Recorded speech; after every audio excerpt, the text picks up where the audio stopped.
I can make $50,000 a week because I'm bringing Bentleys, Porsches, Ferraris. I've net worth them $150 million. God could strike me down right now. I had lawyers, I had brain surgeons, I had nurses. All these people was buying the cars because it's good money. I used to be a big stealer. If I couldn't get it, I'm stealing it. Right. So I would go in the corner stores. If my mom wouldn't give it to me, I'm stealing it. So this one time I went in the corner store, I wanted some cookies. And I put the cookies up my arm sleeve. I used to steal, but I slide it up my arm sleeve. And the people caught me. They chased me all the way home. Stood at the corner, looked around the corner, seen what house I went in, came back later on, knocked on my door, and told my mom. My mom beat me, but I was like, I'm hungry. Right. I just wanted to get something. How old were you? I had to be like seven. Because, yeah, it was around 7 because I seen my first at 7. So... That went bad. Yeah, yeah. Okay. Yeah, so I would just jump right in. Came out of nowhere. So, it was like 7. It was the summer of, it had to be 86, 87. So it was 2 little boys in the store. And one of them name was Marcus Yates. So I don't know if somebody came in and tried to rob the store or not. They was in there playing a video game. I came to get the cigarettes. And I left out the store. And as I was leaving out the store, 2 men was coming in. And something happened. They shot the store up. And the little boy got shot in the head. I came back. I heard it. I came back to the store, and I seen him laying on the floor. And the was coming from under the door. Back then, they was like, I guess they was warring with each other. It was like the Black Mafia family and... JBM, Junior Black Mafia, and I think the Jamaicans. This is in Philadelphia. Yeah, it's in Philadelphia. So everybody was on pins and needles about that back then. It was a lot of killing going on back then. But we stayed on a little block. My block, it wasn't too much going on. You know, you had the drug dealers and stuff. And I never went swimming or nothing. I used to stay on the block and watch all the hustlers. Any neighborhood I went to, I stayed on the block, stayed back and watch all the hustlers because I knew I wanted to get money when I got older. So I would go to the store for them. They were all like, be nice to me and cool with me, and I just sit out there and watch them. I never went swimming. I never played basketball. I used to ride my bike and be out there with the hustlers. Did you get in trouble in high school? I mean, you said, are you going to school? Stopped going to school. When? Middle school. Okay. Yeah, I stopped. I mean, I would go periodically, but I really stopped, and I was rapping. So the only time I went to school was to rap, to like battle somebody, because I was kind of popular on the rapping. So I wouldn't even go to learn. I didn't really learn how to read and write or like really count money until I started moving the cars. All right. Because it was so much. So one of my African friends, he kind of taught me. He like, all right, 25 20s is 500, 50 is. Right. Yeah. So. You got to at least know how to count money. Yeah. I mean, it was like, because I wasn't really dealing with large sums, so I just was rapping. I thought my whole life was going to be rapping. Right. Yeah. And you know. You're still going to need to know how to count money and make sure that people aren't, these guys are each other over left and right. My buddy Zach he's a guy that comes on sometimes. We were in prison together. We both taught GED in prison. Guy? Yeah, black guy. Yeah. Super funny. Uh-huh. We were teaching GED one time, and he's telling this guy that we're teaching, and this was the SLD, like the, you know what I'm saying, the slow, the guys that weren't going to get their GED, but they had to. So you did what you called life skills. So we were really teaching life skills, how to count money, how to keep a checking account, that kind of stuff. Mm-hmm. And one guy was like, Zach's going, like whatever his name was, T-Dog or something. He's like, bro, what are you doing? He's like, you're going to at least have to learn how to count money.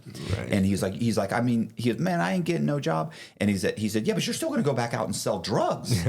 He's like, you're going to have to learn how to count money. He goes, man, my bitch count that money. And he goes, and I heard that. So now I'm like looking over, and he goes, and I'll never forget, he said, Zach goes, well, what if she counts it? What if she's ripping you off or she counts it wrong? He goes, man, I put that pipe on her. She count that shit right. And Zach looked over at me and I went, and he was like, yeah, I mean, you got a point there, but still, you know, like, I hear you. But anyway, sorry. Right. No, so I used to get the money and I would just count it like later. He'd be like, yo, you're not going to count the money? I'd be like, I count it. And then I sit there and start counting it, and that shit'd take long as shit. So he taught me how to do it. So I was running numbers in North Philly. Okay. With the number man. So he taught me how to run the numbers. I don't know if him and my mom was like messing around, but he turned into like a father figure for me. And he was like teaching me. So I did learn the numbers, but I still didn't, you know, count the money that good. But I learned how to do the numbers. And one day I wanted to go home from his house, and he was doing something. He had something going on, and it was Christmas Eve. So I hear all this commotion outside. This is the second time I seen a person get killed. I hear all this commotion outside across the street at the barbershop. And as soon as I go to the window, I just hear boom, boom, boom, boom, boom. And I see them shooting the guy down. Who's them? Drive by, just some people. No. I think it was a fight or something. But the gun, it just was like crazy. And to see that, I think I had to be about 16 at that time. And I seen that. And if we would have went out, if I would have went home, we would have got shot because they shot the van up that I was going to be sitting in. So I'm glad I didn't. But the next day, I was so mad, and I went home, and I didn't talk to him because he didn't take me home that day. Even though the gun shit and all that, I still wanted to go home, but he wouldn't take me home. So I gets home. I didn't call him for 4 days. And then the day that I called him, I kept calling the phone, and nobody answered. And then I called again, and the detectives answered the phone. And they asked me who was I calling for. And I told them who I was calling for. And they said that somebody came in there and killed him. And this is the guy that was kind of messing around with the numbers guy. Yeah. Oh, yeah, the number man. Bookie, yeah. Okay. So they came in and killed him. But had I been there, I probably would have got killed too. But I was thinking maybe if I was there, I could have saved them. But I don't know, because he used to have this small gun. He taught me how to shoot this gun. It was a Dillinger, a 2-shot. The bullets was like that big. But he taught me how just in case somebody came in there. But I wasn't there to save him, to help him. Okay, so did you ever find out who killed him? Nope. Never found out. Where do you go from there? From there? I mean, you're not in school. You didn't go out and get a job. No. So what I did was, when I was staying with the number man, what I did was I didn't go to school, but I would go to the library and study FBI stuff. Okay. Like, I would go to the library on, I think it was like 26 in Lehigh. And I don't know why I couldn't go to school, but I can go into the library and just study. And I still couldn't read good, but I would just, you know, I can put stuff together still. I don't know if I was trying to study them because I wanted to be a criminal, or I don't know if I was trying to study it because I wanted to be in the FBI. Right. And I think that's how I got away with what I was doing for so long, because I tapped into whatever they learned. And another thing crazy, this later on in the story, I told them what I was doing. They didn't believe me because I was trying to get my friends off. Right. I'm like, this is what I'm doing. I am really him. I'm really doing this. I'm doing it. And they didn't believe me. They still locked me the f up, but they still didn't believe me though. My thing was I started renting cars. I always had to have a car. I started renting cars. And I would see other people in the neighborhood, and they had nice cars. And I used to always be like, where the f is they getting these cars from? But they were stolen. They was from off the lot. So what I did was I go back down to Logan, and I run into one of my homies, and they stealing cars. This before I even got in the game on it. I just wanted something to ride around in. They stealing cars and probably selling them for like $200-300. So this is in 2000, Yeah, 2001. Yeah, this is in 2000, 2001. So they stealing cars. But he was doing it back in like 98 and shit like that. But I ain't really paying no attention because I ain't know how to drive. I ain't learned how to drive until I was 20. Okay.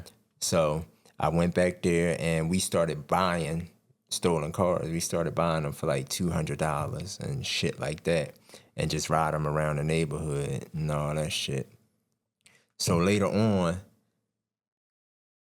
I'm gonna just tell you how the shit started. Oh, okay. So I got out of jail in 2006. Well, wait, what were you in jail for? The drugs. All right, so I was in jail for old drug charge from 2000 and I think 2000. Yeah, from an old drug charge in 2000. And they kept on being on my ass about it.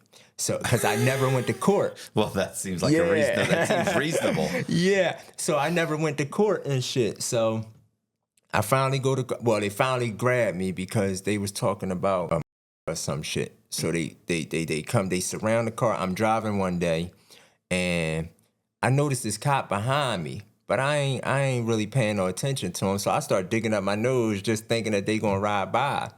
So the pull me over, and then when he come to the car, I give him my little brother name. And then he goes back to the car.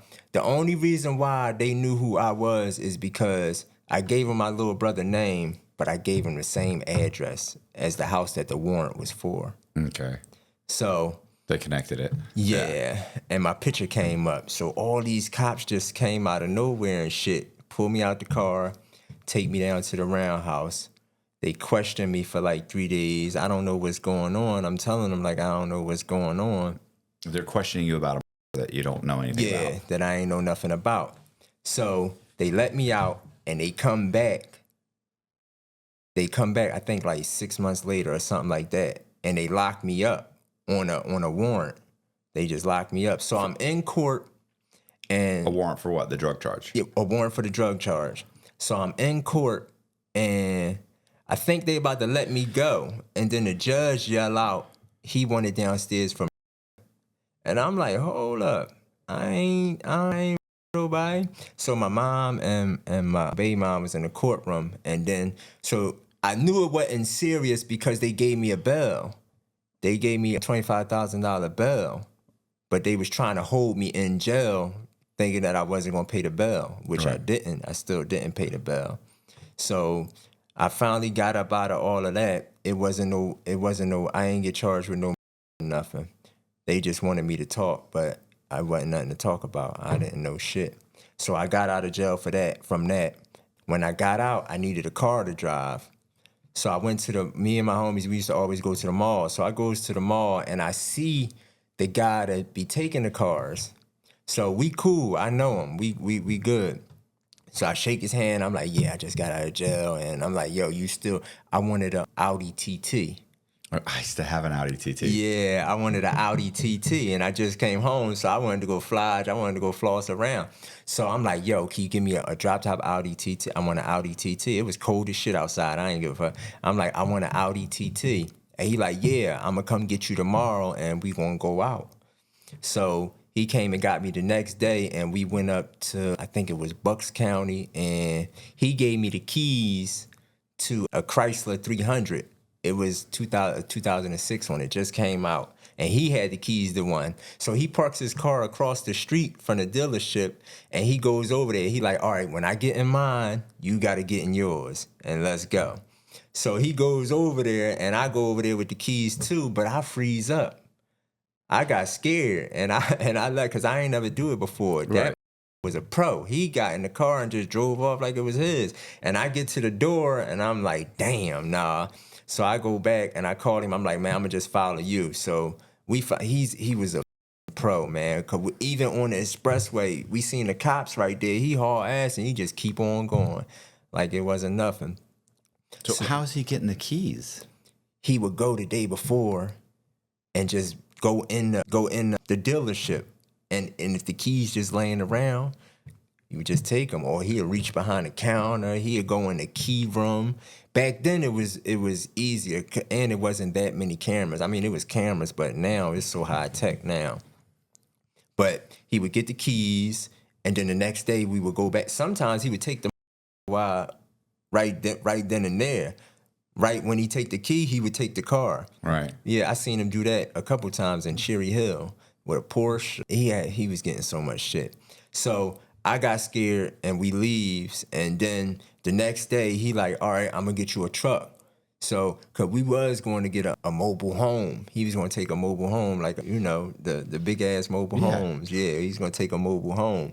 So I had got the truck. It was not an RV, but a mobile home? The RV joint, but the big ones. Oh, okay. Yeah, the RV. So he get me the F-150. That is a brand new one. So now I'm cool. And it's 2007. It was 2006, but he give me a 2007 one. So I ride around in this truck for like 6 months. Nothing happened. You never got the Audi TT? No, I never got that. I wanted it. I was pressing him about it. So I just got the F-150 instead. So I got that truck and we had lost contact. But I ride around 6 months with this truck. Nothing happens. And this is, you're riding around, like, is there a tag on it? Like, yeah, so I put a truck tag on it, just a random truck tag. It didn't even matter where it was from. But it was a truck, so the cops don't really mess with trucks. They don't really, you know. So I rides around in it. Man, I was taking that truck out of town and everything. I was letting other people drive it. So I rides around for 6 months in the truck. And then I go to my old neighborhood in Southwest, and I run into one of my friends. And he like, yo, you want to sell that truck? And I'm like, at first I didn't because I'm riding around. And then he was like, yeah, my folks will buy it. I said, they ain't got no paperwork or nothing. He like, what? They don't care. So I'm like, all right, how much you think they're going to give me? They gave me $1,500 for it. And that's when I started my shit. I had met the direct connect when I sold that. So I asked the connect, I said, hey, what y'all want? Like, what kind of cars y'all want? He said Range Rovers. What do you mean the direct connect? You said that this was some random guy that bought the truck for $1,500. Yeah. So the guy, my friend, that was trying to sell the truck for me, yeah, he took me to the guy that gave me the $1,500. Okay, so when you said my folks, you didn't mean his parents. No. You mean... That's what I was thinking. Yeah. I was picturing like an old couple. Yeah. Like, oh, we don't No. Like, yeah. No, that's okay. slang. Yeah. So. Yeah, so the connect. So he's got a connect that will buy the truck, and he buys it for $1,500. But now you met him. Yeah, I meet him that day. So you already got a buddy that steals vehicles. Yeah, so okay. It was on, and the guy that took me to the connect, he was doing his own thing. He was already doing his own thing. So I don't know how much cut he got off of that. And I really don't care about what people cut is. I just care about what I asked for. Right. You give me what I asked for. I don't care if you get $1 million for it. I just want what I asked for. I don't watch nobody else's pockets. So he took me to him and he let me meet him. Right. And we start talking. We exchange numbers and I asked him, what do you want? And he says they really want Range Rovers. So I got home. Who's they? You don't The really people know. Overseas. Overseas? Yeah. Where? Do we find out that later, or do you know now? Like it's going? Yeah, in Sierra Leone or Freetown. And, okay. Yeah. So I had people from Africa, all countries. But is that South Africa? Yeah. Yeah, it's South Africa, right? So at this point, had they explained the operation to you? Like, hey, we're taking these cars and shipping them overseas? Or you just gaslit? Somewhat, but yeah, I just figured it out.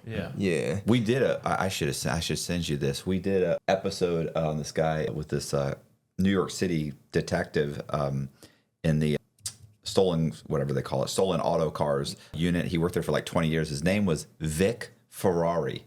And he worked there for like 20 years. And I did an episode we did a couple episodes on him. He's got some hilarious stories, bro. You get a kick out of his. Yeah, I mean, you definitely. Matter of fact, one of those TikToks got like 5 million views or something. Because they like to talk about that, especially this stories and shit. Mike Tyson's motorcycle was stolen, and he was like a part of finding it, or they found it. They found it in pieces. Like by the time they had a snitch that would call and be like, "Hey, listen." And he's out there stealing cars. He's doing shit. He's like, but periodically he'd have some competition, whatever, and because that way you get to stay on the street and do whatever you're doing. He'd call up and be like, listen, my guy so and so, he'd go, he just stole Mike Tyson's Ducati.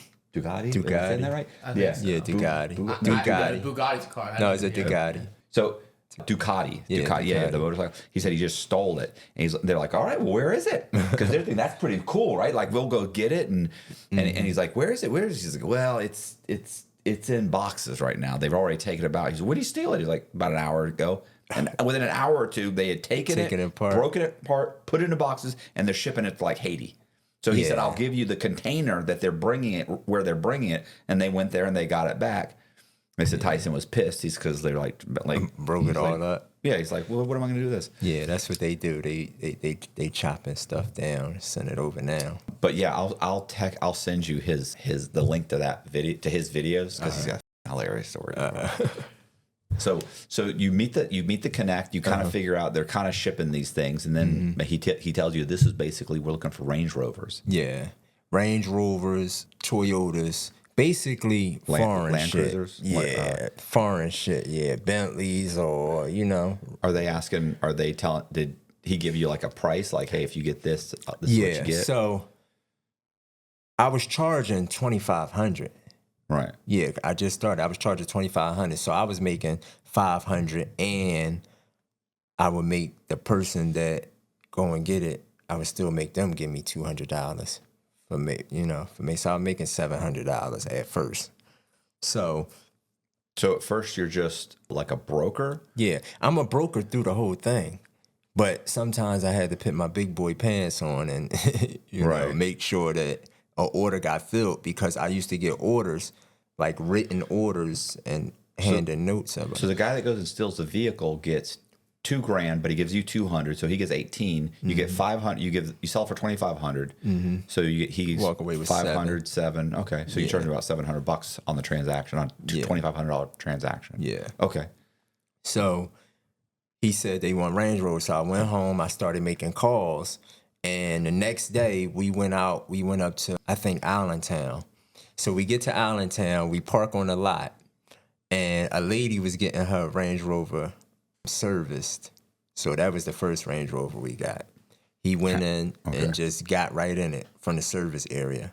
And I just followed him right back to the city. And then what'd she do? So, did she see it, or? I don't even think he's so smooth that you wouldn't even know. Right. He didn't wear no like worker clothes. He just wore his own clothes, and he been doing this for so long, so he was just so smooth with it. I used to watch him and be like, damn. That confidence that it looks like he belongs there. If I call him and I say somebody wants something, he going to get it. He going to get it, and he liked the massages. So every time he bust a move, he'd go down Chinatown and get a massage. Every time. It's funny, when I was doing fraud and I'd like have fake credit cards and stuff. Like, I ordered the credit cards. I know they're not stolen. It's in a fake identity. Right. So I'm the one who applied for the credit card. I get a $10,000 credit card or something in a fake identity. So there's nobody to complain. Right. And I would get the card and I'd go up with somebody and go to use the card. Like we'd go buy $1,000 worth of something, and I go to use the card. But because I know nobody is complaining about this card, it was issued to a fake synthetic identity that has perfect credit. Like there is no way for them to detect this fraud. But the person that I'm with, who's done nothing, but because they don't really understand, they don't have that confidence that they 100% know what's happening. They get all nervous. Like you can see it. You see them. They're looking around. They're looking at the exit. It's like, calm the down. Like nobody, like it's not a stolen car. Like I'm not going to pay, and the person's going to grab the phone and go code red. Like we're not getting arrested. We're going to buy our shit and leave. But you could tell the difference between somebody who 100% is confident. Right. They walk in the place like they own it. Nobody in the place looks at them and they don't feel like this person shouldn't be here. They actually walk in. That confidence kind of, it kind of permeates around them, and everybody looks over and it's like, oh, he should be here. Like they just accept the fact that because he walks in so confidently, walks in, hey, what's going on? What's going on with this? Hey, I was wondering, you know where the manager is real quick? Oh yeah, he's back here. Where another guy walks in, he's like, excuse me, and they're like, okay, what are you doing here? You see what I'm saying? Right. Yeah. So I mean, I get what you're saying. Where you're saying he just walks in, he was so smooth, but it's really like it's confident because he's done it so many times. Yeah. He's just like you said, just perfectly smooth that nobody even questions him. Nobody questioned him. I couldn't even question him. I thought all the shit was his at first when I first met him. I'm like, damn. It was his. Yeah. I'm like, he got the time. Jag. He can fit 24s on him up. Yeah. So he grabs that vehicle. Yeah, he get it. So what I used to do was, when they get the vehicle, they'll bring it down. Then I would get in the vehicle and I take it to the destination, the drop point, wherever they was meeting me at. So this is the beginning. So I didn't really have everything down packed yet, but I was getting them. So maybe that week, maybe we got three that week, and then maybe I know it was like 6 all together because we was getting them, and the money then was so fast and it was so good that you didn't even have to wait. They had the money there, and I got up to the point where they was sending me $100,000 and shit like that just to buy them and sit them. I had like a whole.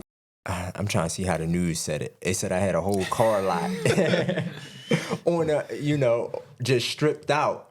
But the people that was trying to set me up, it was people that was trying to set me up. So they would bring me cars with the jacks on them, and the police is watching them. That's a little bit later in the story, but the police was watching them. But so how do you get the group of guys? Like this one guy's not stealing all the cars. Right, so this is what I did. All right, so and what do you do? But sorry, and also like, where's that money go? You got $2,500. You get, like you got to be doing something. I wasn't. You're not still living with your mom.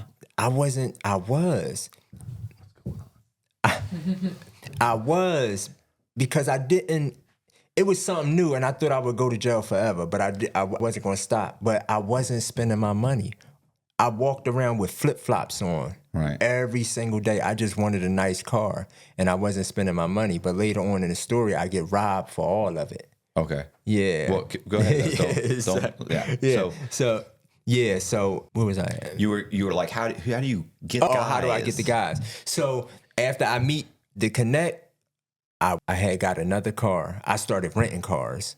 I didn't have no license, so I needed somebody to rent a car. So I think one of my female friends I was messing with at the time would rent me cars. So I had a rental car, and I would ride around the whole Philadelphia all day long. And everybody I seen that I knew from childhood, or that, like, it could be a bum at the gas station, and I ride up like, hey, I know you don't want to be out here.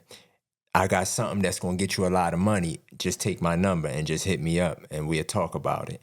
So, but my friends, though, I would get out the car, and I'd be like, look, man, y'all ain't got to sell drugs no more. Y'all ain't got to rob no more. I got to wait. Everybody could get some money, and is that fast. So I went around the city just recruiting people. And then the people I recruited, when somebody else would find out, like, that they was getting a lot of money, they would try to get my phone number. But wouldn't nobody get my phone number out unless I said it. So people would call me like, hey, such and such want to get down. Is it cool? And then if I really mess with them, I'd be like, all right, come on. So at the end, I had about 26 to 30 people bringing me cars. Okay. But that can't be like every day. That's like, guys are... Them shits was coming every... It was so many cars coming that half of the time I couldn't sell them. I had to start buying them myself from people because I didn't want people going out to keep getting them, and then they just sitting, and now they keep calling my phone like, hey, you said the buyer was coming. You said the buyer was coming. So what happens, initially you go around, you start getting guys, do you go back to the plug, and are you not just bringing them cars? So whenever he would call, because this was just one plug at the time, and then periodically he would let me meet somebody else that had him going somewhere else. So I had people in London. I had a lot of people coming from Holland. A lot of people would come meet me. People that didn't even speak English would come meet me, and I would charge everybody $1,000 just to come talk to me, even if I didn't get the cars. And then I would make you put a deposit down just in case you didn't come get the car. So you give me $10,000, or even if the person gave me the $100,000, if you didn't come get that first car, that was it. You burnt your whole $100,000. Because you're stuck with the car and you got to pay the guy who stole it, right? Yeah. So I used to make people want to come and get their shit. That's why I put them rules in place. So my people wouldn't be waiting to get paid, and I wouldn't be waiting to get paid, and you could get your stuff. So if they didn't have a container, they would call sometimes and try to work something out. But I didn't like to have all them cars around the neighborhood. So it's basically like, hold the car. We're getting the container. It's going to be here in a week, and you're like, what am I going to do with them new Mercedes for a week? Yeah, but I didn't give them no week. I gave them hours. Okay. You wasn't here in a couple hours, you forfeit your money, and this car going to somebody else. Because I had so many buyers. Are these guys getting busted ever? Like, are there? So in 2009, right? It was the recession. Okay. I think when did the recession? Yeah, it was 2008 financial crisis that lasted years. Yeah, so it put a strain on the shipping and shit, and they busted somebody. So when they busted them, I was doing it for 2 years now, 6, 7, 8. How many cars are we talking about a week? I mean, I know it varies. Yeah, it varies. So maybe 4 in a week. Okay. 4 or 5 in a week. It all depended on who needed money. This was like a who need money thing. Like, hey, I want to go out of town, so I need 10,000 real fast. All right, call Keem up, and we gonna go take him a car. See if somebody want a car. They called me Ace though. My name was Ace, so the Africans called me Ace. So they like, call him up, and we gonna do that. If somebody wanted to go to party, if somebody wanted to go out of town, all they had to do was call me and bring me a car, and they had money for it. That you could just throw the money away because the money was coming right back. But me, I wasn't. Like I said, I stayed in flip-flops, and I basically rented a car, or I would trade cars with one of my homies. Okay. Yeah. I got a question. So you said like the plug would give you like $100,000 or something like that. Like how's that deal structured, I guess? Are they saying, hey, like here's $100,000, send us 100 cars over? No, so $100,000 would be equivalent of 10 cars. Okay, that's what okay. So what I would do is if they give me $100,000, I would go try to find somebody that I could give $1,000 to for each car. So I pocket the rest of the money. This is why I had so much money. So you figure I get to keep the rest of that. And these are just guys that are just professional. Are these professional thieves, that are car thieves, or are these just guys that are just doing anything? I think they turned in the ones that I was giving $1,000 to. Yeah. So the $1,000 cars, them was cars that probably was taken from a home or something. Okay. Yeah. But I'm saying that guy you give $1,000 to, is he a professional thief? No. Or he's just some guy, he's robbing houses, he's doing whatever to survive. Yeah, to survive. Did you have guys that were like professionals, like the first guy? Yeah, everybody turned into professionals. Okay. Anybody that was making the good amount of money, they turned into professionals. And then, but you said at one point you said like somebody got busted one time. Yeah, so they caught a container. They caught containers, and I was in on them containers, but nobody never said my name. So I got a call from the federal downtown, from the feds downtown. The person on the other end of the phone, he said, this was my plug, this was my connect. He said, they know who you are. You gotta lay low. He said something like, he's calling you he called me jail, from the jail. Okay. I promise you, I swear. He called me and said, he either said they know your name or they know who you are, but they just can't get you. Yeah. Yeah. Your name's been brought up several times. They just don't have enough to arrest you. So one time I was going to Florida. I stayed going to Florida. So I had one of my homies, and I'm like, and we doing shit together for a while. So I'm like, we was up in, he would get his cars from Bucks County. So I'm like, yo, do not do nothing until I come back from Florida. The money, everything is going to be fine. Just don't do nothing until I come back from Florida. I got my people, and I told them that I was going out of town, so shit come to a halt. He goes, I guess the shit be so addictive. I'm not going to lie, the shit's so addictive. He goes with his girlfriend to the lot where we already had some keys from. He goes and the cops is there waiting for him. So he takes the car off the lot and they chases him and they catches him. Okay. And that's, I don't know if that was how we really got on the radar because he went to jail. I didn't go to jail. He didn't say nothing. But I think they already knew who I was, but they just couldn't get me, and he didn't give me up. So Right. yeah, so he went to jail. But I told him don't go, and they got in a car chase, and I think he crashed or some shit. So so that's when I had to fall back a little bit. But after I got that call from the federal joint, And I'd be like, I don't who I don't know who is this.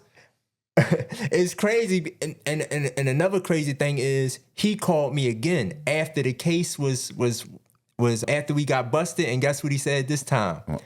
He said you gotta take the deal because I gotta tell on you. Take what? Oh, this is later when you get. Yeah, this later. He said you gotta take the deal because I gotta tell on you. Right. But we still friends to this day. I don't be giving a about none of that shit, man. It's the game. What the. So when the one guy got busted, you said they your buddy they chased him. He grabbed. Yeah, he got busted. Is that how they got to the container? No, that ain't how they got. Buster. Yeah, no, they ain't get to the containers yet. But I think that they brought my name up on that. Oh, okay. Yeah. So when they got the containers and shit, this when it was over. I had $600,000, right? And I'm thinking that the Africans, the people that I'm working with, I'm thinking that we buddy, that we tight. So everybody trying to get their money out of here, from out of the United States. So what I did was I tried to put it into a construction company over in Africa. But I'm still oblivious to the shit. I'm still kind of dumb. And if you just ask me for it, I'm like, all right, well, look, they like everybody sending their money out. You need to do this or you need to do that. Nothing. Did you ever see a movie called the Layer Cake? No. You got to watch this movie. You got to like this movie. The Layer Cake. The Layer Cake. It's about a guy, a drug dealer. Well, it's not a drug dealer. He's a drug trafficker in London, and he's laundering his money through a Pakistani guy. Mm-hmm. So the whole time you kind of hear this is what he's doing with his money. His whole thing is that he's trying to get, like, I don't know if it's $1 million or $5 million, whatever it is. He's every week when he gets paid, he goes and he gives the Pakistani money. And he was the guy one of his suppliers is the one who said, look, if you need to launder your money, you need to use my guy. Mm-hmm.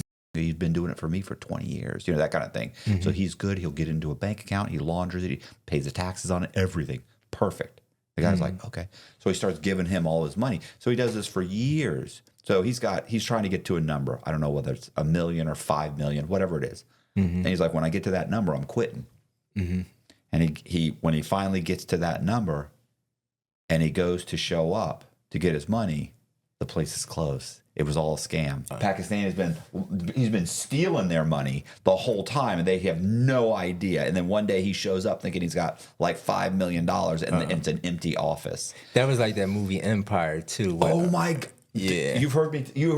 I did a review on that. That's a great movie. Yeah, it is. That's a great movie. It is. But that's how they get you, though. This is how these people get you, especially when they think you slow. And I used to hate it, though, but they used to call me an Uncle Tom.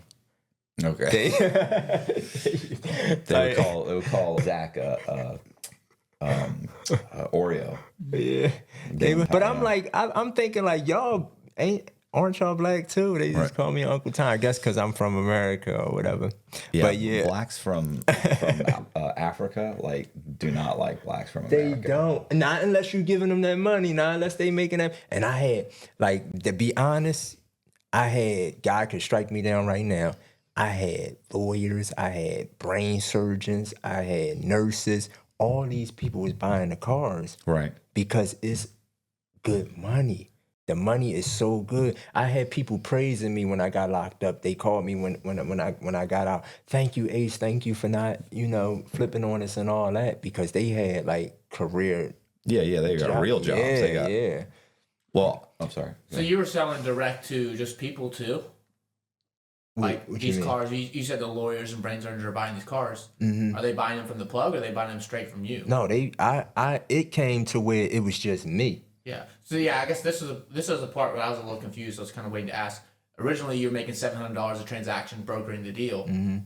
Did it progress, right? Yeah. So how much were you making per car? That's why I said when I said the $100,000. Yeah, 10 cars. That's not $10,000. That's not $2,500 a car. Yeah, that's yeah. 10 grand. Yeah, that's 10 grand, but I would keep the rest. Yeah, the okay, whole. Yeah, so that's where I was missing it. Yeah, but before all that, so it got to the point where I probably can make $50,000 a week because I'm bringing, and everybody else was making a lot too. Right. You know what I mean? The top level people was making a lot too. But if you was doing some dumb shit like you taking the car and it's a carjacking or some shit, I ain't really. Yeah. I ain't want to know where. That's a whole nother detective. Yeah, that's a whole nother thing. So what was happening with me? All I was doing was receiving stolen property. Right. Yeah, so it's that. I mean, I made a lot of money on it. I made a lot of people a lot of money.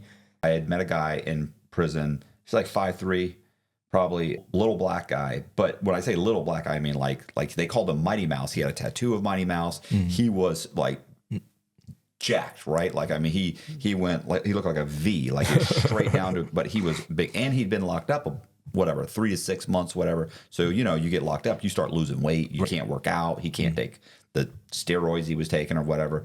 Super nice guy. And he had actually been to prison before for fraud. And he got out and he started stealing cars. But like I had explained, what he was doing was he was going into a car dealership with a check, because back then you would get, like, if you remember a credit union, this went on for 5-6 years. They may still do it, I don't even know, but they would actually mail you a check that would say you're pre-approved up to $80,000 or $50,000, whatever it is. You can go buy your new car at a 6% interest rate, whatever. And so he would take that. He made his own. So he made his own checks from a fake bank. And he had a phone number on it. It looked just like a one from Bank of America or, Suncoast Credit Union, whatever. He kind of came up with like his own credit union, let's say. So bank credit union, I forget which it was. So he would take that and he'd go and he'd find a car. He'd go drive a car, let's say, I'm going to say a $100,000 Mercedes, which is now probably a $180,000 Mercedes, because this is 20 years ago. So he'd go test drive the car. Say, man, this is it. I want it. He'd say, where's the finance? They'd work out a deal on how much he's going to pay. He said, I'd haggle for an hour or so, get a decent price, go into the finance manager's office. They say, okay, let's go ahead and take an application. You go, no, I'm already pre-approved through my bank. He'd pull out the check. And to be honest with you, they don't really like that. Like, they want to finance you because they get points on the back and everything. So, and he was like, no, I'm already approved. I want to go through that. I'm going to go through my bank. I like my bank. So he gives them the check. And the guy's like, what is this? And he reads it. And he's like, oh, okay. So I got to call this number. He's like, hey, call that number. The finance manager calls the number. It rings through. The guy's girlfriend answers the phone saying, Suncoast Credit Union. And then he's like, oh, she's like, what is it? Oh, okay. Oh, you have a check? Hold on. Let me switch to that department. She puts him on hold, whatever, comes back later, so with another, slightly different voice or another girl, whatever the case may be, so that this guy thinks he's being transferred around. Gets to her, okay, yes, I have him. Hold on. What's the account number? What's this? Okay, do you have the code? What's the authorization? Okay, what kind of car is it? What's the VIN number? Okay, so that would be a, 2006 Mercedes, blah, blah, whatever it is, because they already know what they're getting. Because he already had somebody go 3 states over and find the exact same vehicle with the VIN number. So they know what it is. He's already told her what it is. It makes it sound like she's putting it into the system. It's all bullshit.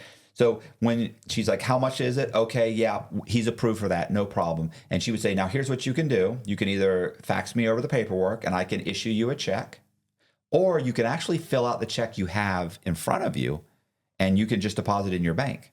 And and it's perfectly clear. Here's the authorization code. Give it to them. And this is all bullshit. None of this is happening. They would then They'd go clean the car, fill it up, fill up the tank. They'd give him mats, new mats, the whole thing. He'd wait. He'd have some coffee. An hour, hour and a half later, the car's ready to go. They'd give him 3 sets of keys. He gets in the car and drives away. He drives it to like an auto body shop or his house. I don't really know where he was doing it.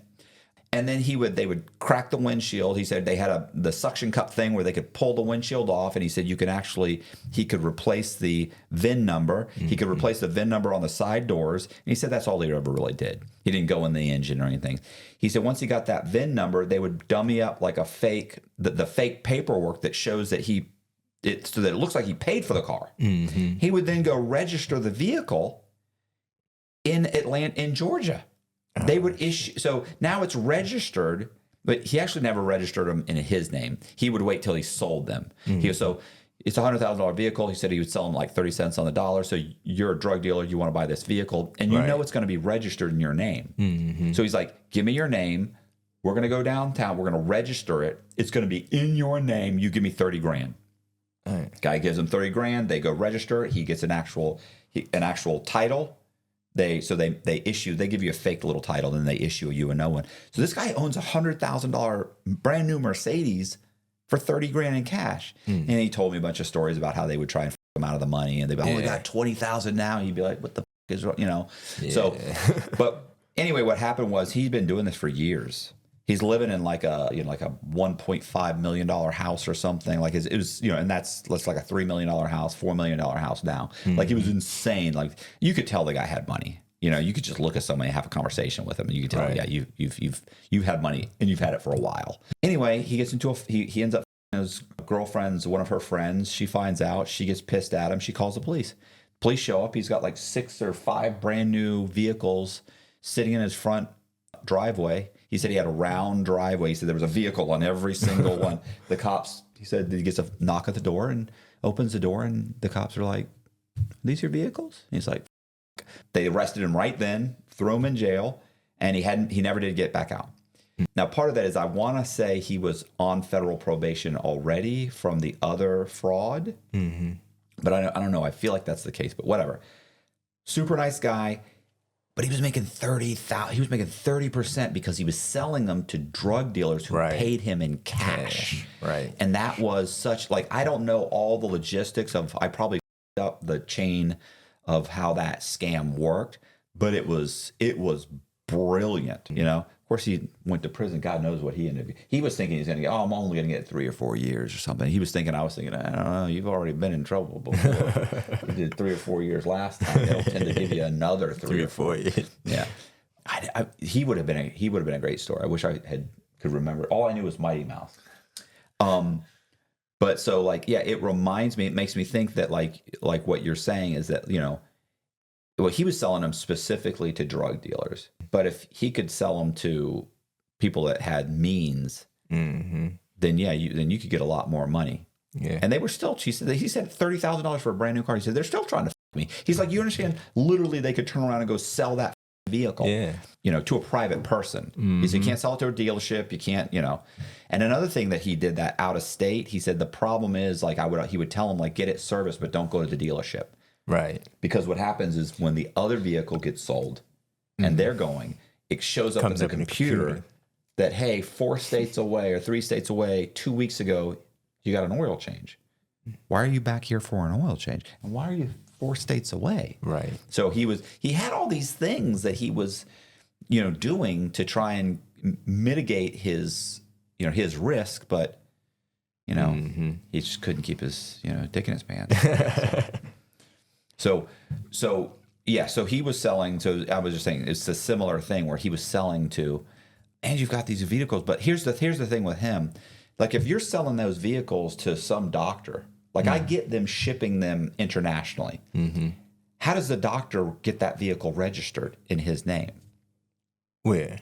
If some doctor says 20 or 30 grand, everything is overseas. Right. So they got their own politics over there. So once it lands. So you're selling it to a doctor, but he's shipping it overseas. Yeah. He's not trying to register it here. No, nothing that I ever had was for America. Okay. Nothing that I ever got was for America. The only time that something stayed in America is when it got caught up. So when they found the container or something like that, my shit still had low jack on it.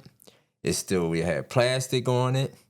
It got both of the keys, because that's what they really always wanted, both of the keys and stuff like that. So they was like brand new, couple miles, if anything. So these straight and narrow, like doctors and stuff, they're exporting stolen cars. And I know my father, when I was like 13, 14, we went to Germany and bought directly from BMW, like watched his BMW get made, got in the vehicle, drove it on the Autobahn. Like, I mean, drove it around for 4 or 5 days, and then drove to the port and handed it off at the port, and they shipped it over here, which was, super cool. But yeah, it was not the process. I mean, that was all legitimate. Yeah. But the process of shipping a car overseas I don't think it's that difficult. Yeah. Well, I think it is illegal to buy. It is domestically to export. Yeah. To export. Yeah, it is. Oh, okay. It's a hell of a process. They get them. You gotta get the. They gotta get. They gotta get the container. You gotta get the truck. Gotta have somewhere to park them. Like I said, I used to have like 10 cars parked waiting for a truck to come, and nobody ever knew what I was doing except for the people that was, that I went around and recruited. I never told my family, and if I had a girlfriend, she knew, because half of the time she was driving me around anyway. Right. I wouldn't trust nobody else. So was anybody else caught? Like, were there ever, you're saying your name's being brought up, like at some point, do more people get caught and they put together, do they start looking at you, following you? Yeah, 7 years later. 7 So this goes on for 7 years? It went on for 7 years. Okay, so in 2009, remember I was talking about the recession and stuff, and I sent the money, and I didn't get nothing. No, the construction company, I sent the $600,000 because everybody was trying to move their money out, because something just got hit and they took cars and all that. It came on the news. I remember, because payphones were still out, and I got out the car, I ran into the bar, and I seen it on the news, and I came outside on the payphone, and I called my connect off the payphone and was like, yo, I don't know what's going on, but I just seen it on the news. And they just like, yeah, just lay low, and nobody told on me though. So I knew they was watching me. So what I did was I sent everything I had. I wanted to make it look like I was just flat broke. I sent everything I had to an overseas thing to at least have a construction company, John, because I was getting the excavators to dig the diamonds up. All right.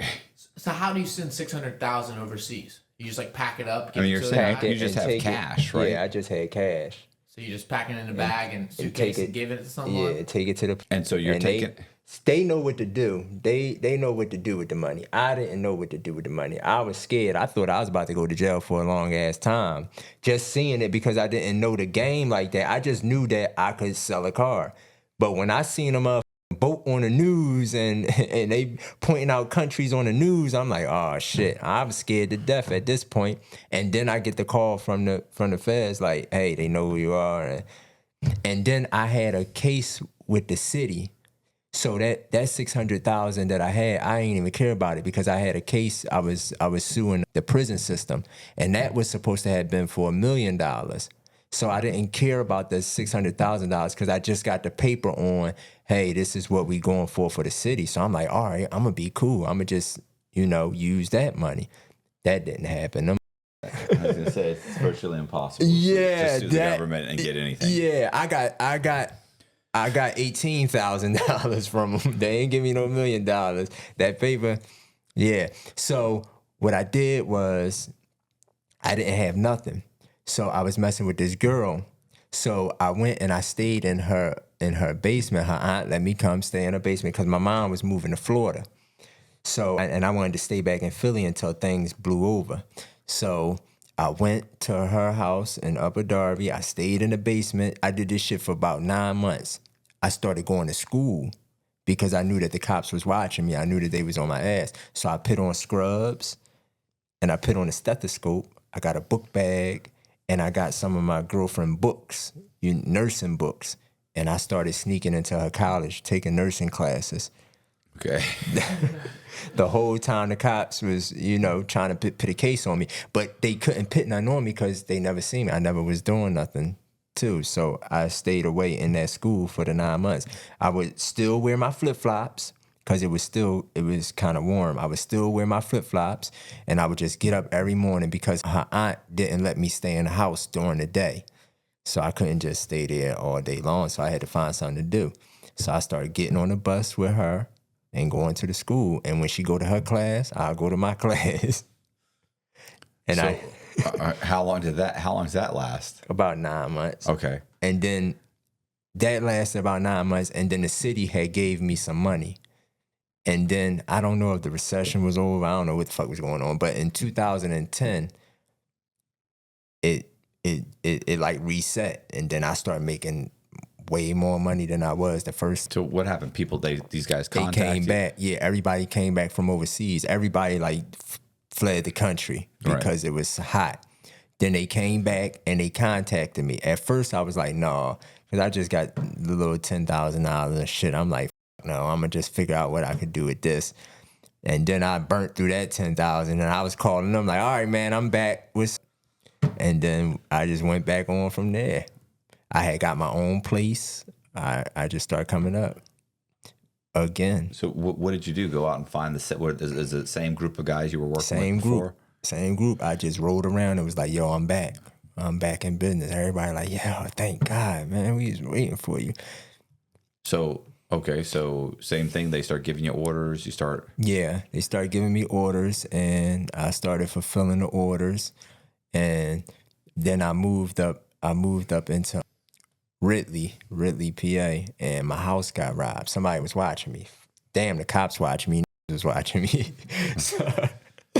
But it had to be somebody that I know, because anybody else would have killed me. I had made another $1 million by. So this was 2010. By the end of 2010, my girlfriend, she had put a place in her name for me and shit, and I had moved in there, and I was so oblivious to it because I gets the apartment with the big ass balcony. I mean, it had a big ass deck and you could see everything from the street. So if you riding past my house, you could just wave to me and shit and I'll be right there. So I think everybody just knew where the I live at, and somebody just got bold. So one night I had went out to this little concert or something. They had to been watching me. Listen. This pillow is great. It's called Ghost Bed. I personally have used one of their pillows because they make pillows, they make mattresses. I've actually slept on this pillow for the last few nights. It's a great pillow. Actually, I slept so good, I believe that there's a little bit of slobber right here. So I'm going to take this out. Ugh. I'm gonna take this off because that's disgusting.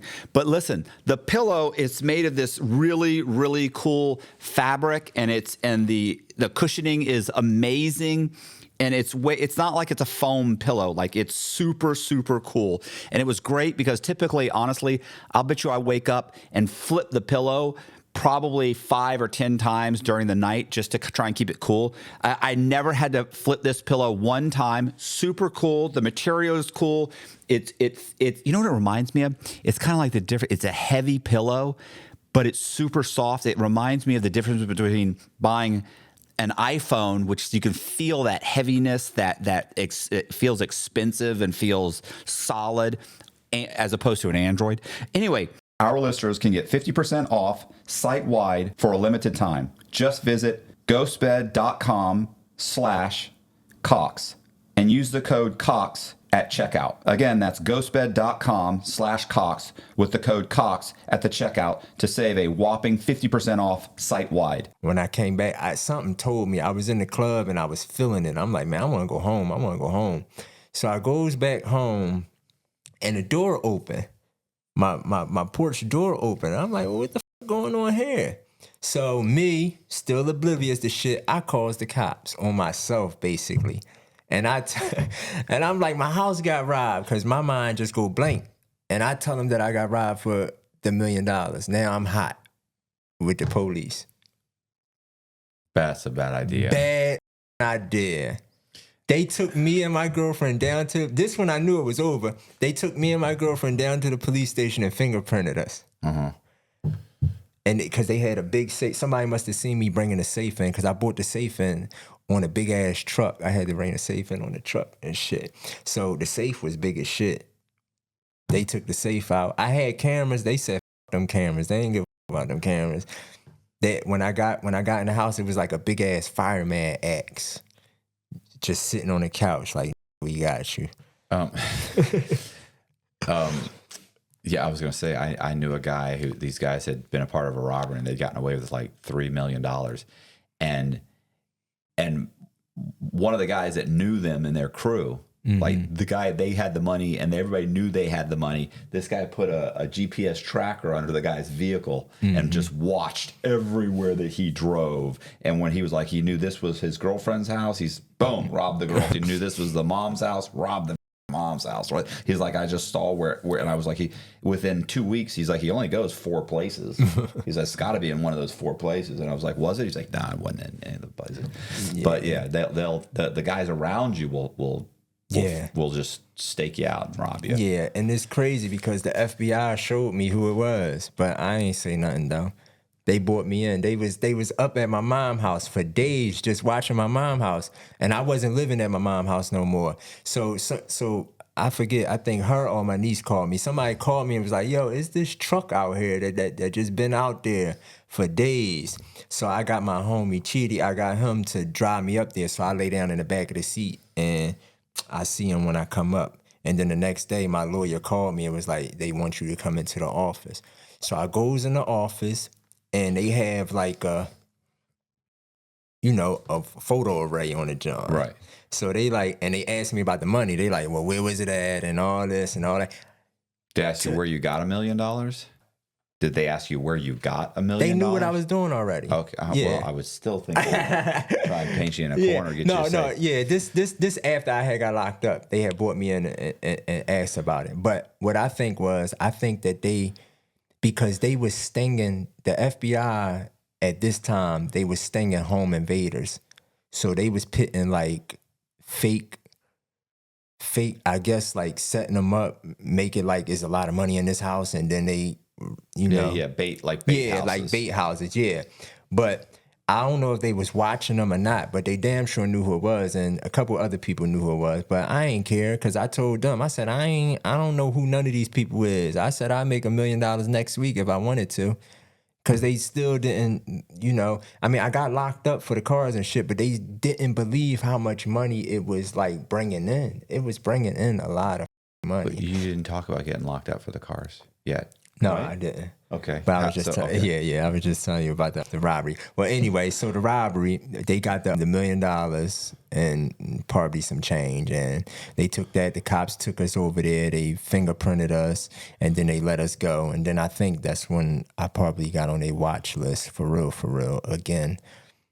And okay, so what about the first arrest for the cars? The first arrest came a year later. So somebody came up to me and they was like, the first arrest came before they stole the $1 million. No, it was after that. I was just telling you the $1 million story. Okay. Yeah. So my arrest came in 2012. Okay. Yeah. So this was 2010. So I still was running around. So after I got robbed and shit, I had stopped because I wanted them to send me some money over. So they sent $100,000 over. And then I was like, I'm not doing it no more. I'm done. I'm not doing it no more. So they got mad. One of the guys that I was working for, he got mad and he was like, I'm going to kill you if you don't, get back in the game. And I'm like, nah, take my chances with y'all and shit. So he called me crying. He like, they took my sister. I need a Range Rover. They took my sister. And, I be soft and shit. So I get some the Range Rover for the kidnapping or whatever the he said. He probably was lying, but, he said, but he bought me a Range Rover after that, though. So I don't know. So I got back in the game and I started, moving again. Okay. Yeah. And the arrest? I'm just wondering, yeah. All right, so I had a Jaguar, Well, then how did they get on you? Like, I'm about to tell you. Okay. I had a Jaguar, right? And this guy that I was working for, I knew he was working for the feds. I knew it, but he would never give me up. And I don't know why. God rest his soul. I don't know why. He would never give me up. But he was working, like you said, sometimes they'll work for him and then, to keep shit going. So I would give him cars and shit. So one day I traded him the Jag that I was driving for his BMW.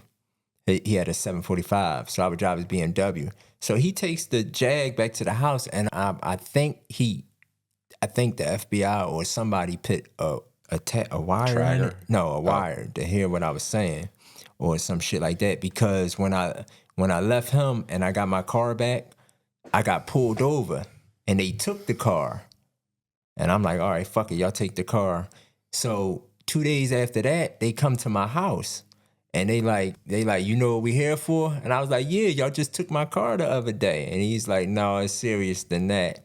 And then he's like, you want to talk to us? I'm like, no, I don't know what y'all talking about. So he gave me his card and shit. And he was like, you got the baby. I had my son in my hand. He's like, you got the baby right now, so we not going to take you. But I think you should call this number. So I called my lawyer, and I went to my lawyer office. I gave my lawyer the card, the card and shit.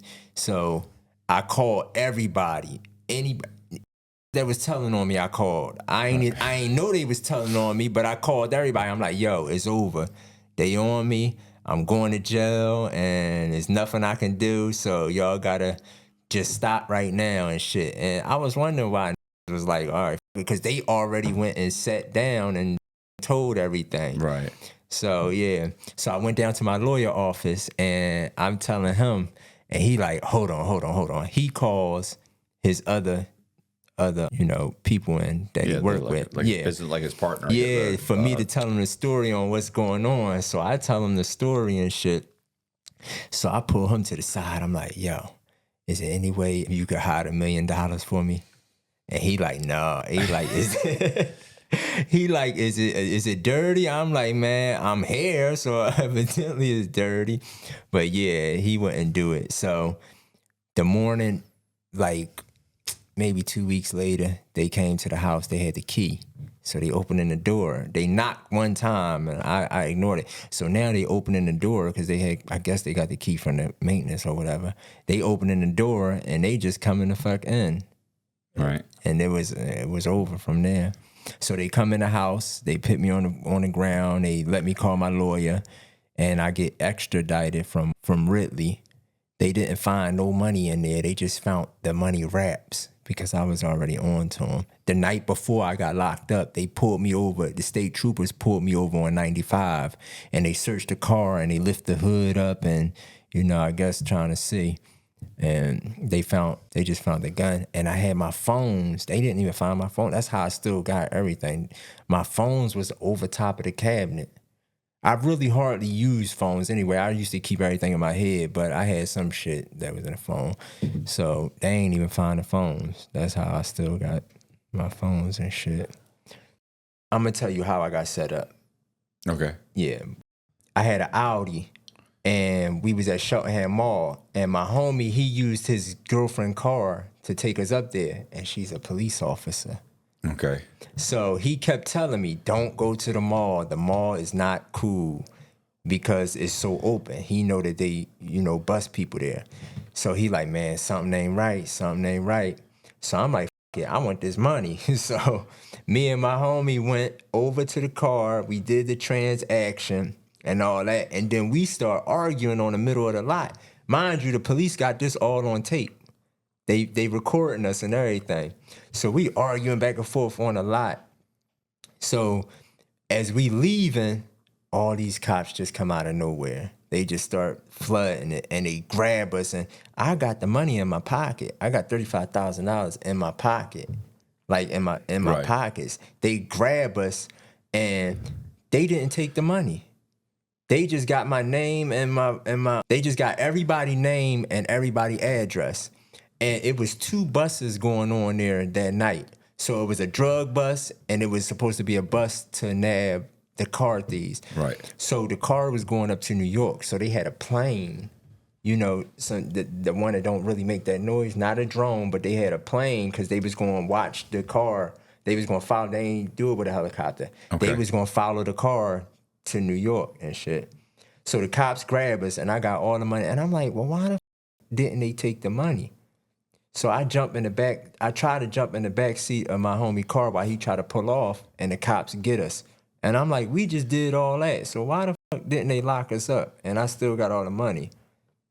So that was the whole thing to get my address because they was about to bring us down. So the next day, I had another deal for a white X5. This was the setup. That other one was a setup too, but this was really the setup. My homie bring the car down. He parks it. I give him, you know, his cut of the money, and I go drop him off, and then I come back for the car. The Africans take the car around the corner to 61st Street. They put it on the truck, and man, the cops just came from everywhere. They got the car that was in the truck, the tracker on. They locked everybody else up, but they didn't lock me up because they said I never got out the car. I always had tent, but I never got out the car. And that's my two. I think I really only got 2 charges. Okay. I think I only got 2 charges. It wasn't even, they didn't have nothing on me for real. I got the BMW, I got the Audi. Them was the only 2 they caught me with, but they charged me with 57 cars. Okay. And they only got me from what the news clipping say? From April to October. Right. But I was doing it for 7 years. But they finally found somebody that would tell on me. They found somebody that would set me up because they was offering people $10,000 to set me up, but wouldn't nobody set me up. And he was and so once they grabbed you, they just put what this guy said you had stolen because they watched you the whole time. They knew you were in 57 different transactions. Yeah. Like, where'd they get the number 57? Tell you the truth, I never even read the paperwork or nothing. I just knew I was caught.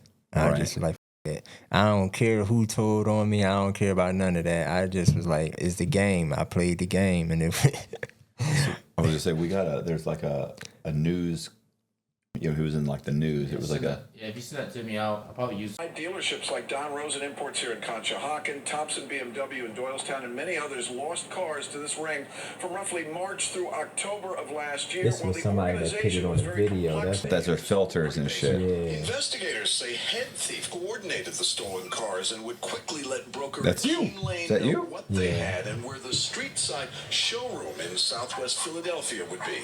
Police say they intercepted 41 cars that had been loaded into trailers and were waiting to be shipped from port.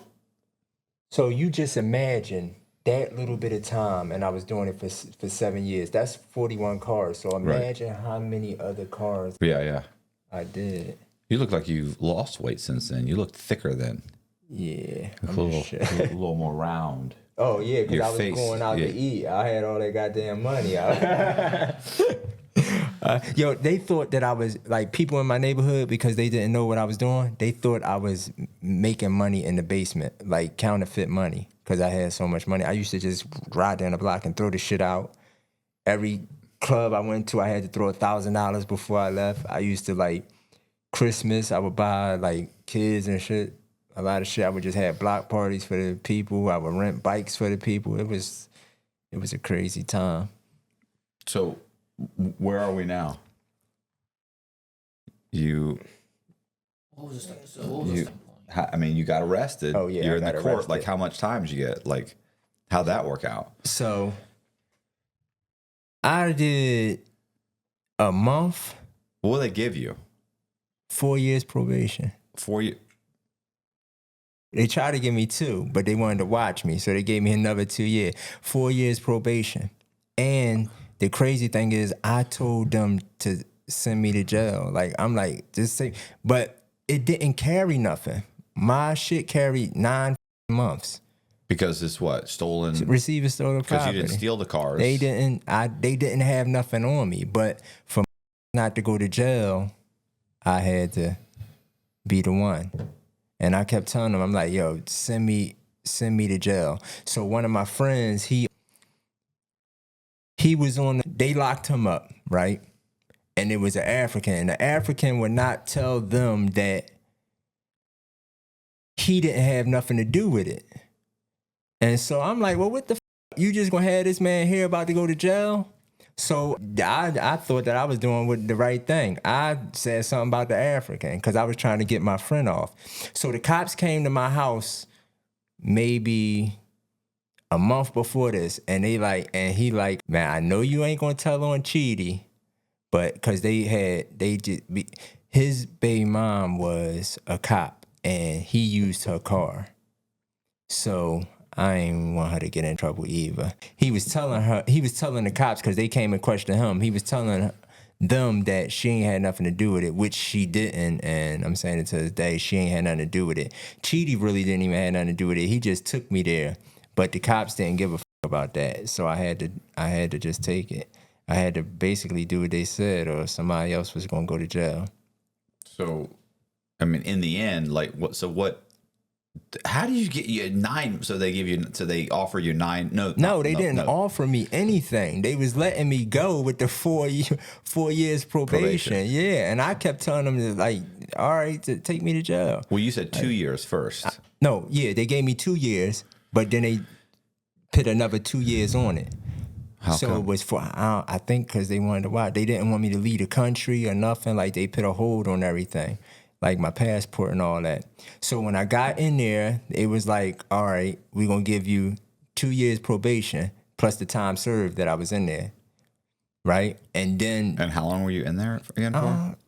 Maybe a month or two or something like that. Yeah.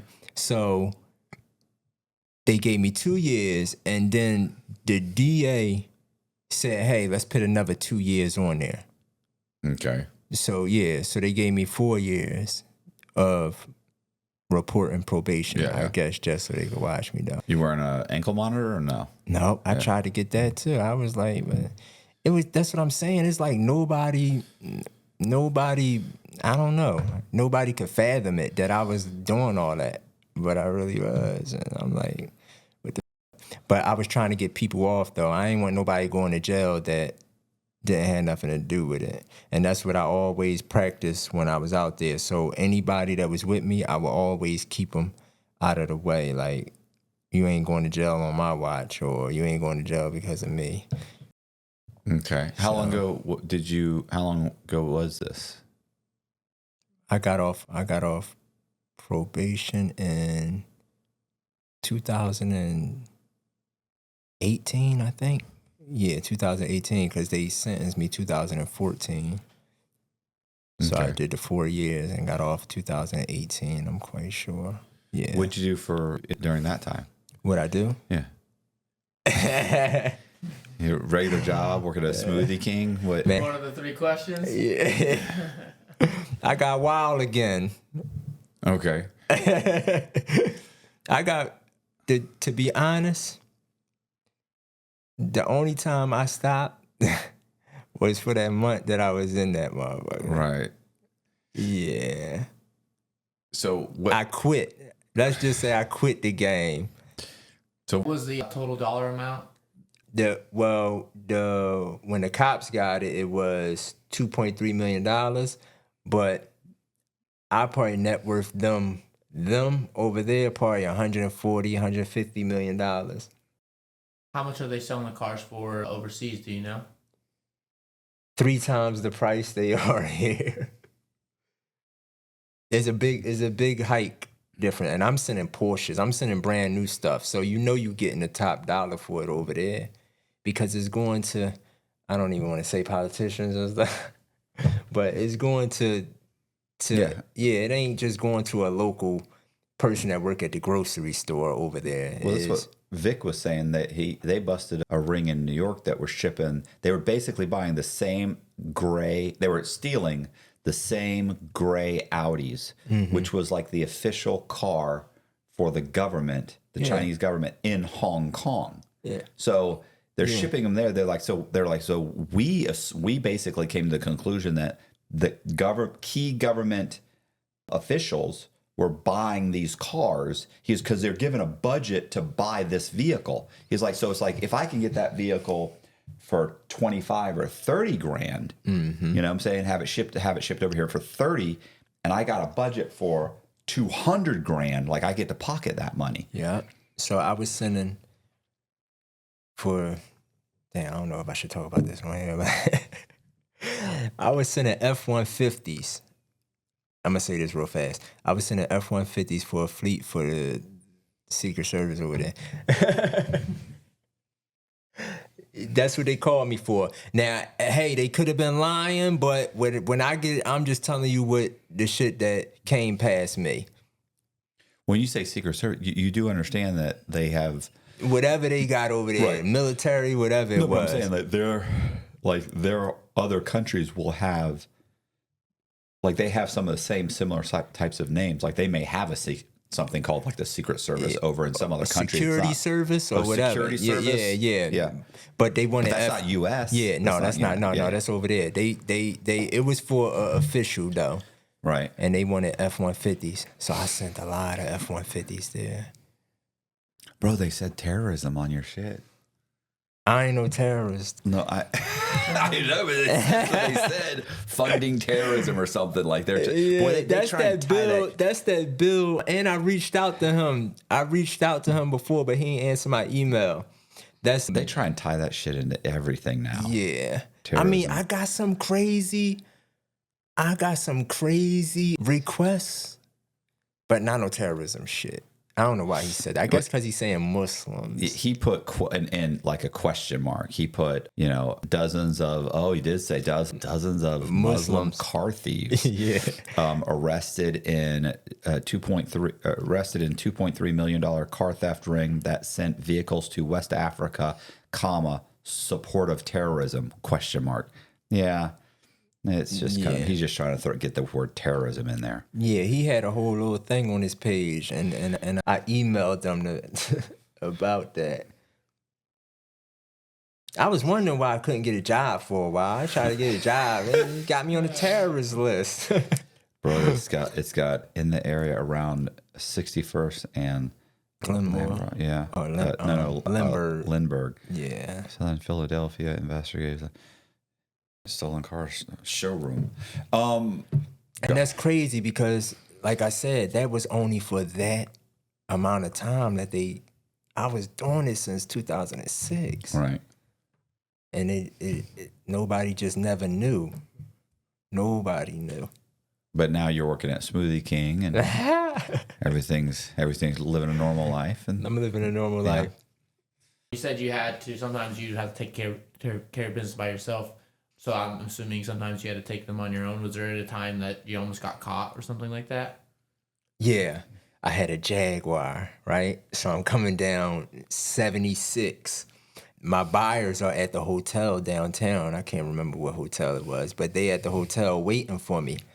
So I usually never get in the cars. I usually don't. But this time I wanted to because I was doing it by myself. So I'm on 76, and I didn't know that the had a tracker on the car.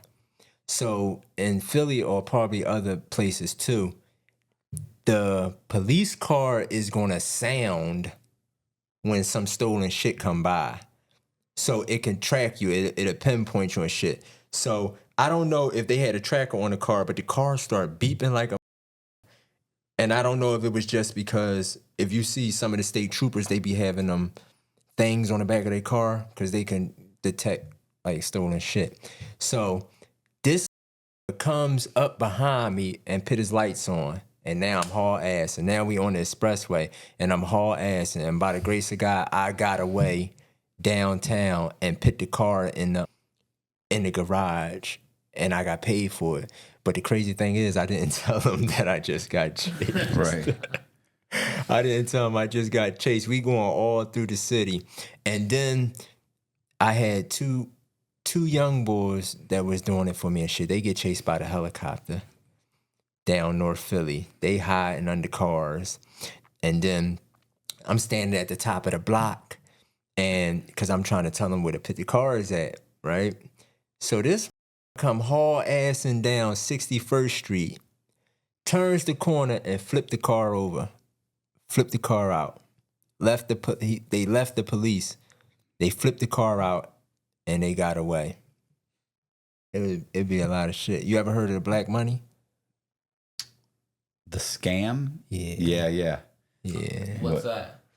So black money is, so I had every time I do something, I always try to include people so they can make some money. So I had my two friends from uptown in Philly to come meet me because I just ran into somebody that had the black money. So before they got there, they showed me I seen how it worked before, but they showed me again. They put the shit in the envelope. They sprinkle some shit on there, some chemical shit. It's a scam. Yeah, it's a scam. Yeah. But the way they do this shit, it looks so real. So they put it on there and they put it in the envelope and they put the press on it and shit. So I see it. And then when he opened it up, it's like it was only 100 in it, or I think 200 in there, but he turned the shit into 400. So I called my friend. I'm like, yo, bring $500,000. I'm like, the scam is this, there's a different variation, but the scam is this, is that they have they have this black ink money. Yeah. Supposedly hey, this is money that's no longer viable for circulation for some reason or another. So what the Federal Reserve does is they dye it black, because now before they destroy it, they dye it black. Yeah. Well, there's somebody in the reserve that he got his hands on whatever, $1 million of it. And so what they do is they say, look, we'll give it to you for half that, but you have to clean it. And they give you some special cleaner. I understand yours is different. Yeah. But they give you some special cleaner. Yeah. And basically they're trying to get you to buy the money from them. Mm-hmm. And then usually what they do is they dunk it in water. They'll show you a sample. Mm-hmm. So it's like, I've got a little bit, my guy's going to give me the rest of it, but we got to pay him $500,000 and then we can clean it. Yeah. He gave me $1,000. And then they'll put the cleaner on it and it'll clean off. And you're like, holy shit, that's $1,000. And you're like, now what is it? Yeah, 50%. I already got the cleaner. You're like, oh my God. So you run around and get all your buddies to give you a bunch of money, and then you give them half of whatever it is. Maybe it's 100,000, you get 50,000 or $500,000 for $1 million. And then he's going to bring the cleaner and everything. And they give you this money that's just completely black, but we got the cleaner. The guy leaves, you can't clean the money. It's bullshit. It's black paper. Like, it's all bullshit. And this guy walked off with your money. That's the simplest version of the scam. There's different variations of it. It's different. So I say, all right, bring $500,000. He say, no, I ain't bringing $500,000. He say, all right, I bring $50,000. So they come to my block, they pick me up, and we go up to the hotel where the guys are at. So we go to the hotel room, and they show us again. So they put a little larger. I think they maybe put $1,000. He didn't do nothing with his $50,000 yet. So he put $1,000 in there, and they put it in aluminum foil. They sprinkled the shit on there and did all that, and was like, all right, come on, we're gonna go to dinner, and by the time we come back, it should be ready. So we go. So we goes over to the Ruby Tuesdays next to the hotel. We drank. They gonna get you drunk, so you won't know what the fuck going on. We drank, we get drunk, we eat, we come back to the room. So they figured something out. So they like, all right, we gonna come back tomorrow. So what my homie did, God rest his soul, he goes without me, right? Because I don't know what they had in the back of their mind, but they go up there without me. And they get into all this shit. They throw the man out the window, out the hotel window. Your buddy? My buddy and them through the other guy. African out the hotel window. Okay. Took their passports, took their IDs.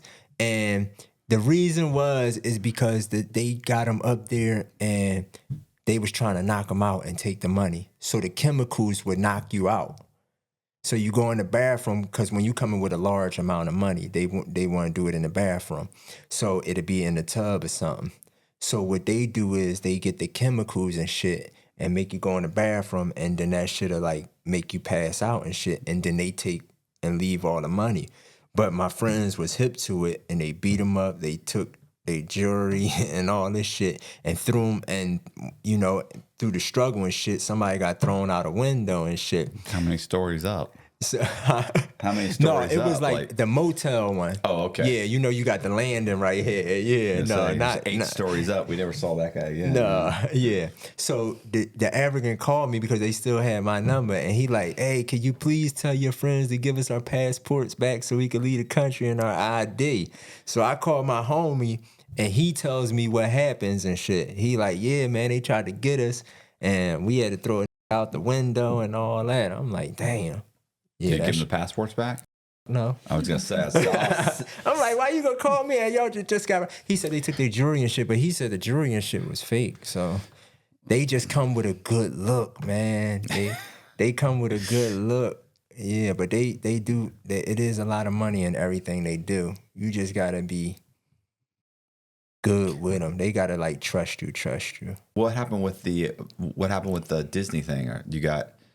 You said you got to. So I'm honestly say that is what made me quit, because I wanted to find something different. I wanted to change my life. I wanted to get out. So one morning I just woke up. I was like, damn, I got this crazy story and I want to tell it. So I just started inboxing people on Instagram, because everybody around knew, they didn't believe it at first until it came on the news. Right. So once the news clip came out, that was like, okay, yeah, he's real.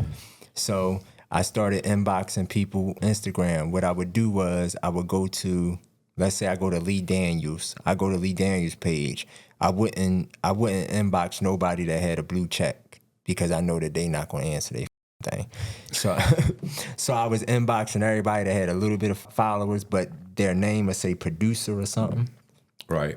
So that's how I got it. I met this producer. I sent them a news clipping, and I just sent them and told them what I did and, how much I made and how much it was worth and all that. And he said he liked it. So he said, give me 3 weeks. I'm going to run this past my manager and everything. So on the last day of the 3 weeks, I was like, I'm coming to LA. I want to have a meeting. I'm coming to LA.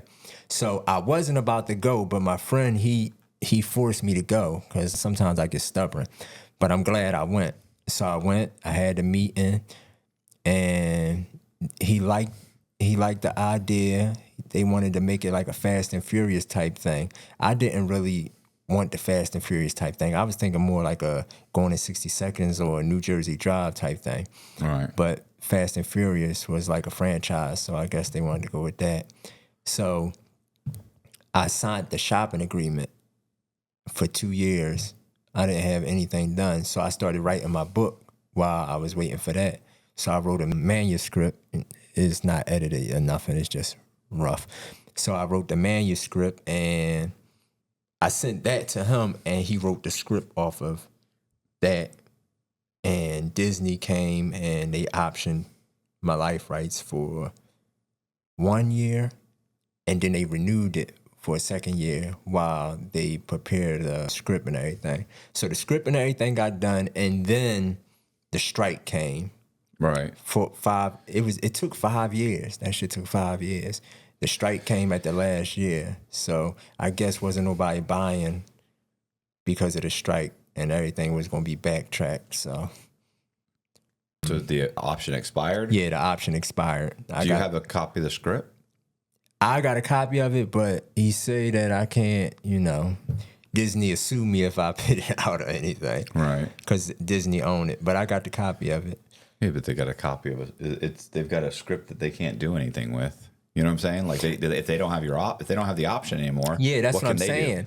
If they think that it's good enough to make, then they would. I guess they would come back and be like, "Hey, Akeem, we want to." What they don't option of life, right? What they don't want is to find out somebody else made the movie based on the script that they paid somebody to write. That's what yeah. They'd rather have it die than have that script to die than have Warner Brothers make that film. Yeah, but then what if Warner Brothers make that film and that shit is a big success? Now Disney, somebody gonna get fired over at Disney. Well, they don't care if Warner Brothers comes in, buys your life rights, writes another script. Yeah. They could care less. Like that's what they want to do. What they don't want to do is for Warner Brothers to take their script and run with it. Right. Then they'll sue the shit out of them because they'll be like, you don't have You don't own the intellectual property to that script. Yeah. Even if they turn around and say, well, yeah, but you don't own his life rights. We do. They'd be like, it doesn't matter. You can't. Right. Like you can rewrite that script almost exactly the same. But you know what I'm saying? But you're not using our script. Right. Right. 'Cause- So if Disney decides to make it, then they will reach out. Oh, they have to reach out. Yeah. They have to reach out and talk to you. They have to reach out and they have to, at that point, they have to buy your life rights. They have to come and they'd option it again to hold off.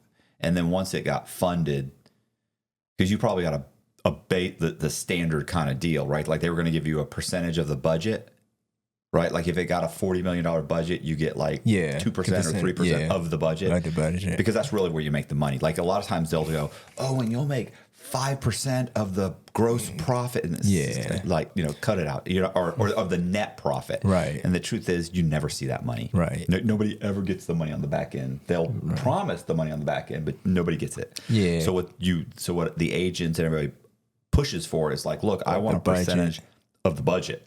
So if the budget's $40 million and I get 3 points, that's $1.2 million. Yeah. Plus you get the option money. Yeah. So, and I want a percentage of the back end, but you just don't even expect to get that because they're going to you out of that. Right. So I wanted to get the executive producer, but now I know so much now that I think that I can get more now because I'm finally putting the story out there and it's gaining some traction. So hopefully somebody will reach back out. Right. Well, you're probably never going to get an executive producer credit, but what you could get though, and I got consultant. They gave me consultant producer. Right. Well, they want that for credibility. They want you to be, if they were to shoot it, they want you to be there to say, no, that's not how you do it. No, I never said that. No, you wouldn't do it like that. Right. I mean, they may disregard half of what you say. Right. They may be like, yeah, I understand, but we're going to go this way because, you may sit there and say, no, that happened a week later. Right. Why are you talking about that now? And they'll be like, listen, like we can't do it a week later. We're combining those two scenes because we only have so many minutes of screen time. And that would take 10 minutes. What you're saying, this we can do in 2. Right. So, there's some things that they'll take what you're saying in consideration. And a lot of times they'll take a part of it. But they really want to be able to say, oh, we had the original, or the subject he was here the whole time we shot. Right. It's extremely credible, even though you're thinking it's not that credible. Like you've changed this shit's 90% of it's changed. Yeah. But what's the real deal is not, when we're talking about back end money, is that if they make like a movie and then they turn it into like a series, like that's when you just get paid. Yeah, we was going forever. straight for the series. Yeah, this could be, because it took place over such a long period of time, you'd make a great series, Because that's where people get paid. And that's where people really make money. Because the problem is, if you give somebody syndication and stuff. Right. But if you give somebody $1.2 million, like you get that money, you pay, typically you don't pay the taxes on it, and you get fucked there. Next thing you know, you owe the IRS $400,000. You're like, I don't understand what happened. I don't have $400,000. Yeah, because you bought a house, you bought you blow the money, and then it's done. But if it's a series, then every episode you're making a little bit of money, Yeah. And then even if it goes like 5 or 6 years and it gets canceled, and you think, oh, that's it. No. Now it's going to go on, FX. Right. No, now we're going to put it on, they start buying it, and sure enough, it just keeps going. Next thing you know, for 30 years, you're getting paid every episode. And it doesn't seem like a lot of money. Like it's like $3,500 or $4,500, but what does it matter? It just goes on and on and on and on. It just never stops. Mm-hmm. And that's that's exactly how it was. So I swore it was going to get made. I didn't have a lot of say-so in it, even though I never do. And it's not like they're you, bro, but this is they're professional. Well, because they can't. Here's the thing: a lot of people are like, no, I have to have final say. You're not getting final say. Yeah, no, I know that. They're not going to dump $40 million into a project that you can put the kibosh on any time. That you can say, absolutely not. Right. You got to get somebody. I don't like that scene. They're like, this guy's a menace, and he's just pissing away money. Like every day is $100,000. Like, and I think that's 3 days. I think that's why they didn't want to do the executive producer, because they probably thought that I was. But I'm not like that though. If I see a vision, all right. Even with the script, I just was like, all right. If we gonna make some money, then we gonna make some money because no matter which way it come out, it's gonna be good. I mean, you may not be like that, but people are. Yeah, and they I know. I see now. and that's the problem too. Is like you could be halfway through a movie or a season, and something happens, and people get nuts, and suddenly they're just like, oh, you got to fire her. Yeah, and it's like, fire her? She's the. What are you talking about? We're not firing her. Well, yeah, she did this or she said this, and they're like, okay, that's not your call, and you're. Then you get, oh, bullshit, I'm executive producer. I have rights to do this. And they're going to be like, what the fuck are you doing? Like, just replace her. Because you can't replace her. Like, what are you doing? Like, but people get crazy. They get nuts. That's why they're like, look. Right. I had so many questions, but I just left them bottled up because I'm like, I don't want to lose this deal. But I keep asking and asking and asking. So I was just like, all right, whatever they going to do, they just gonna do. If it come out right, it come out right. If not, then 9 times out of 10, I could go sell it somewhere else, different, if they don't buy the life rights. But even if they do, you could get a spinoff character and still make more money. You get a spinoff show. Well, what happens is, like, you've heard of Orange is the New Black. Yeah. So that book's like 200 pages. And that chick, her name is, I forget, something Piper. Yeah. She didn't even have a story. Like, if you read that book, you're like, there's not even a story here. Like, and the story is she had a girlfriend. The girlfriend was selling drugs. At some point, the girlfriend, it was a group of, a group of women that were gay, and there were gay guys and stuff. And she's shipping like heroin or something, like where they're flying it all over the place. And at one point, even though Piper has nothing to do with it, at one point, her girlfriend says, Piper, she's in another country. I need to wire you $7,000 because I owe our friends $7,000. Mm-hmm. And Piper's like, oh, can I wire it to you? She's like, yeah, sure. Now, not thinking anything, you just entered into a conspiracy. You're now paying people to smuggle heroin. And you know what they do. Mm-hmm. But to a regular person, she's thinking, oh, I'm just helping out my friend. Right. But that's not the way the feds look at it. They're like, you just entered into a conspiracy. So Piper ends up getting, I don't know what it was, 14 months, 16 months, something. She goes to prison. She barely does any time, like maybe a year. And that's really the extent, is what happens to her and some of the women she meets in prison. And that's it. So by the time you read the book, she's got these interesting kind of characters that it's a glimpse into a world that most people don't understand, right? Mm-hmm. Like, most people don't understand your world. Right. So they decided to make a Netflix series. Mm-hmm. The first season kind of covers her story. But by that point, people have watched a season and they like the characters. Right. So they like it. So if they did that with you. No, around the corner. Yeah. One more. So if they did that with you, by the end of the first season, they like you. Right. They like your buddy so-and-so. They like Jimmy. They like the girlfriend. Now those are characters. And you're thinking, yeah, but it's over. The book, oh no. Now we've established these characters. Now they turn it into something. Now they start doing stuff that you're like, we never did that. Right. We never did that. That didn't have, it doesn't matter. Yeah. And then, so the next 6, because listen, if you watch Orange is the New Black, listen, by season 4 and 5, these women are killing people, they're escaping, and coming by, they're rioting. It's like, none of this happened. Yeah. But that's what they would do, is they take your story, they create a universe around it, and then they take these characters that people are interested in, and then they'd start doing crazy shit. And you just be sitting back getting paid. Yeah. You're getting one, of course, you get a portion of the budget. Only thing I didn't like, every time they run it, you get something. Only thing I didn't like about it is they changed my name in it. Oh, I wouldn't be okay with that. I'd want them to stick with. Yeah. Well, they changed my name, but they left the other guy name the same, and I'm like, why? He said, I don't want to get in trouble. I'm like, it's my story. Why would we get in trouble? What do you want? I ain't understand that. But me being who I am, I'm just like, all right, man, I don't know. Just go ahead and do it. Yeah, I was going to say, is your name more complicated than the other names?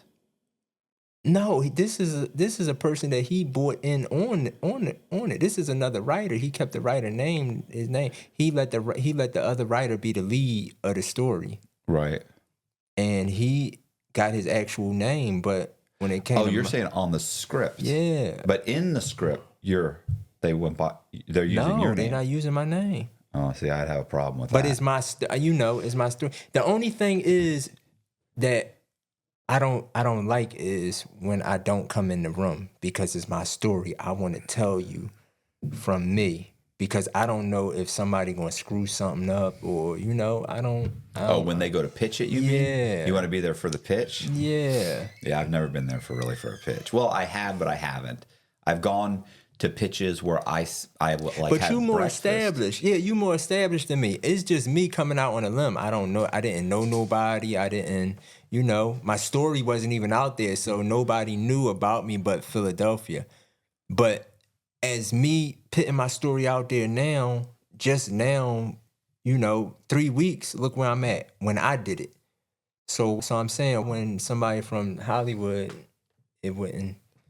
Well, because at that point they're established and you're not. Now you're establishing yourself. Yeah, as but they being, didn't even put my name in the when the Hollywood Reporter came out, and I'm like, yeah. See, that's the part that bothers me. That makes me feel like you're trying to steal my shit. Yeah, I don't, and I'm not. But you have an agreement. You have an agreement with those. They can't say, "Well, we don't know who this guy is," or just say a guy. And then they said we was from Atlanta, and I'm from Philly. I was pissed. Or they're trying to. They're hoping that nobody.